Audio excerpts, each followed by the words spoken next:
Kalau kalian kehabisan garam, kalian bisa minta ke tetangga sebelah kanan, karena tetangga sebelah kanan kalian adalah chef terkenal, Gordon Ramsay. Kalau kalian bosan terus pengen denger musik, kalian bisa ke rumah tetangga di belakang, karena ternyata Eminem yang tinggal di sana. Terus kalau kalian pengen diskusi masalah film, kalian bisa ke rumahnya tetangga di depan, karena rupanya yang tinggal di sana adalah Brad Pitt. Bosan punya badan buncit, bisa ke tetangga sebelah kiri, kalian bisa minjem alat olahraganya David Beckham.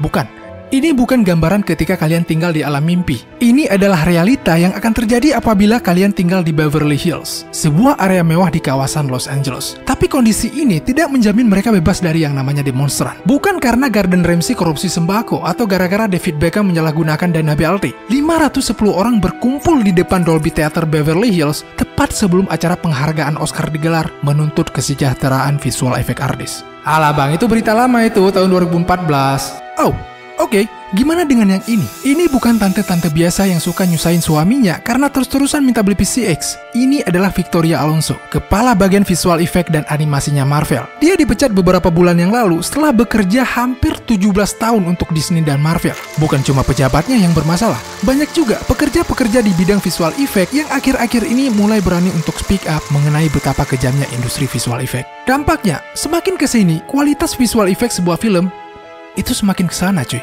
Lantas, kenapa ini semua bisa terjadi? Gimana kalau aku bilang, ini semua terjadi bukan cuma karena gaji mereka yang kecil, tapi juga gara-gara kita dan juga TikTok.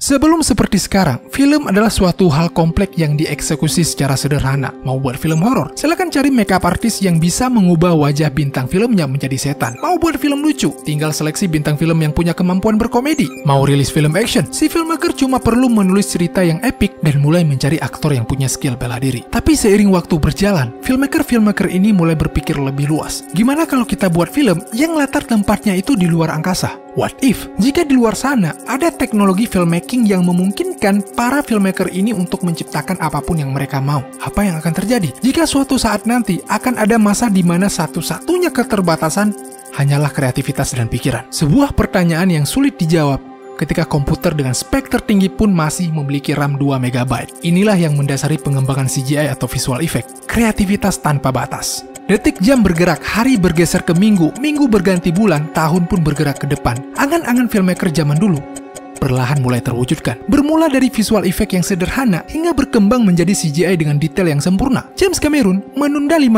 tahun perilisan Avatar pertama karena teknologi yang tersedia saat itu masih belum bisa mewujudkan kreativitasnya. Tapi penantian panjangnya mengantarkan filmnya menjadi salah satu film terlaris sepanjang masa.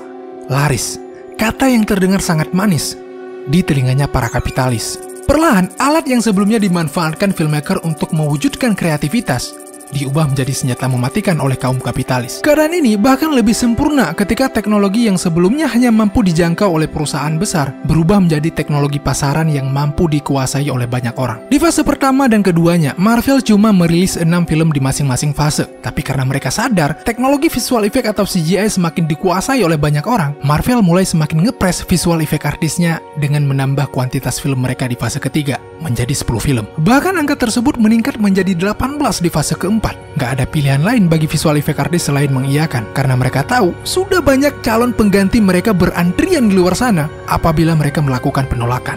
Bukan cuma Marvel Studio, perusahaan film yang lebih besar pun seperti Warner Bros.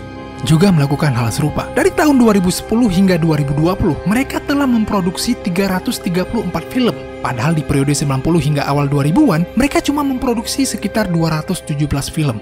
Bisnis kalian adalah bisnis yang gagal jika kuantitas tidak semakin bertambah. Itu mungkin kata paling populer yang sering dilontarkan dan diamalkan oleh para kapitalis. Kalau mau sukses kalian harus kurangi tidur. Itu mungkin kata kedua yang sering mereka lontarkan juga. Di dunia yang sudah dipimpin oleh kapitalis, mereka menuntut masyarakat untuk memilih antara dua hal, memproduksi atau mengkonsumsi.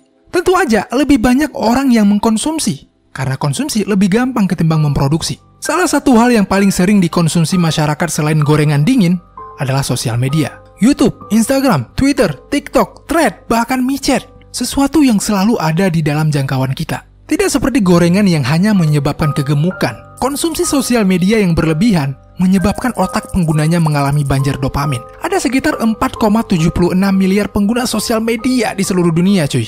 Angka tersebut berarti 59% dari total populasi manusia. Rata-rata mereka menghabiskan waktu 2,5 jam setiap harinya di dunia maya. 2,5 jam mereka banjiri otak mereka dengan dopamin. Gak heran, semakin kesini semakin banyak orang yang merasa anxiety, depresi, bahkan stres yang sama sekali tidak beralasan. Kita merasa stres, tapi kita tidak tahu apa yang membuat kita stres. We just feel like a shit. Itu yang akan terjadi ketika seseorang terlalu sering membanjiri otaknya dengan dopamin. Kita mulai membutuhkan hal-hal di luar nalar untuk merasa bahagia. Kita mulai melupakan berkah-berkah kecil seperti kesehatan, waktu luang, bahkan kasih sayang. Tidak seperti influencer di luar sana yang mempopulerkan tren dopamin detox. Para kapitalis-kapitalis ini, termasuk mereka yang bergerak di industri film, justru memanfaatkan kondisi ini. Mereka tahu masyarakat global zaman sekarang banyak yang stres, depresi, dan anxiety. Mereka tahu semakin lama, semakin banyak orang-orang di luar sana yang membutuhkan hiburan.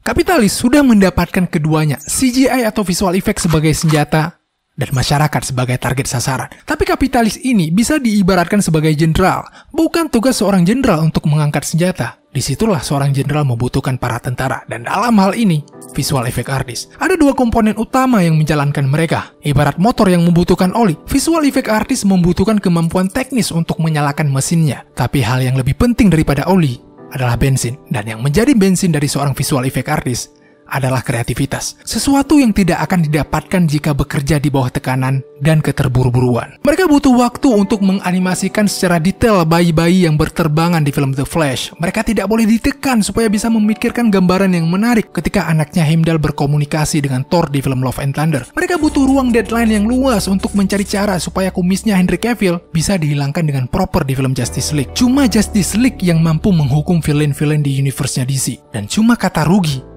yang bisa menghukum para kapitalis ini. Film The Flash digarap dengan anggaran $200 juta, tapi pendapatan kotor mereka dari film ini cuma menyentuh angka $267 juta. Bioskop biasanya mengambil 50% dari total pendapatan ini. Artinya, Warner Bros cuma membawa pulang sekitar $133 juta ke perusahaan mereka, minus hampir $70 juta. Para kapitalis ini cukup cerdas untuk menilai bahwa banyak orang di luar sana yang membutuhkan hiburan. Tapi mereka juga cukup bodoh menganggap bahwa orang-orang yang otaknya udah kebanjiran dopamin ini adalah orang yang mudah untuk dihibur. Para kapitalis ini lupa bahwa mereka-mereka ini adalah spesies yang paling susah untuk dibahagiakan. Suguhan CGI murahan tentu aja udah nggak lagi mempan. Plot cerita yang berbobot ringan udah pasti sangat susah menggapai ekspektasinya mereka. Mereka pengen sesuatu yang lebih. Mereka butuh sesuatu yang sebelumnya belum pernah ada. Marvel udah sedikit lebih dulu dihajar sama kejadian serupa yang ujung-ujungnya mengharuskan mereka untuk menggeser jadwal perilisan 6 film besar mereka. Mereka mulai sadar, kualitas mensyaratkan waktu. Butuh 16 tahun latihan bagi Cristiano Ronaldo untuk meraih Ballon d'Or pertamanya. Perlu waktu 7 tahun bagi J.K. Rowling untuk menyelesaikan novel Harry Potter-nya. Mesti membuat konten secara konsisten 5 tahun dulu bagi Mr. Beast untuk menggapai 1 juta subscriber pertamanya. Sesuatu yang besar membutuhkan waktu. Dan sekarang waktunya kalian untuk berhenti scrolling dan mulai melakukan hal penting. Ah, crap.